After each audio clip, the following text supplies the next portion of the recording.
with HBCUs, whether it's Howard or whatever place, people always circle back to that love. But it's also specialized. So, like, why do y'all love Howard? Howard is the birthplace to me of my adulthood. So I love Howard because I stepped foot on there as an 18-year-old, and by the time I graduated, I felt equipped with everything I needed to go out in the world and make a difference. So I love Howard because it was a safe place, it was a loving place, and it was an enriching place for me to come to be without all of the stresses that you get in the world. It was very warm and very loving, and that's why I love Howard. I love Howard because my family says Howard raised you. You left as one person, but when you came back, you were a full adult. You knew what you were going after. And even to this day, there is no problem I can't solve. Howard teaches you to figure it out. It might, whatever you're trying to do, there's always a solution, and we'll find the solution and make it happen. And Howard gives you that safe space to figure it out.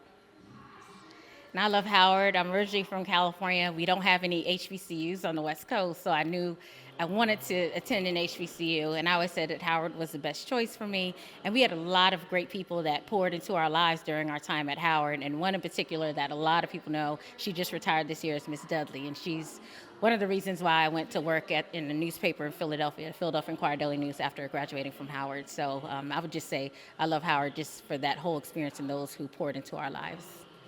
And pouring into lives is very important. So, last but not least, as we end this interview, what's something that you want to tell the young people that are coming into Howard to help them be successful?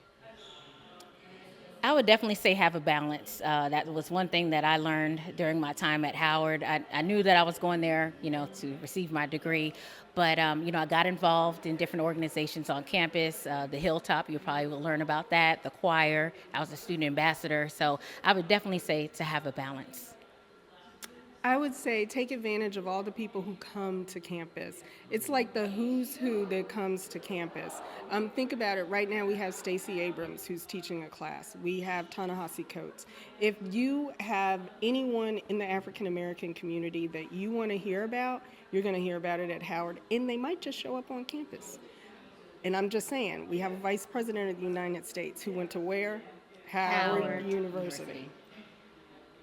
Just saying. My advice would be to be genuine and build solid relationships. Those relationships will carry you through the rest of your life.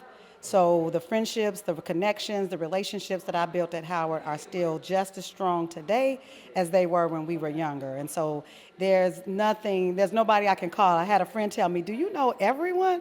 Yeah, I kind of do. So it's like whenever I go somewhere, there's somebody who went to Howard that I can make a connection with, or if I need to make a phone call. So the relationships built at Howard will last and be beneficial for a lifetime.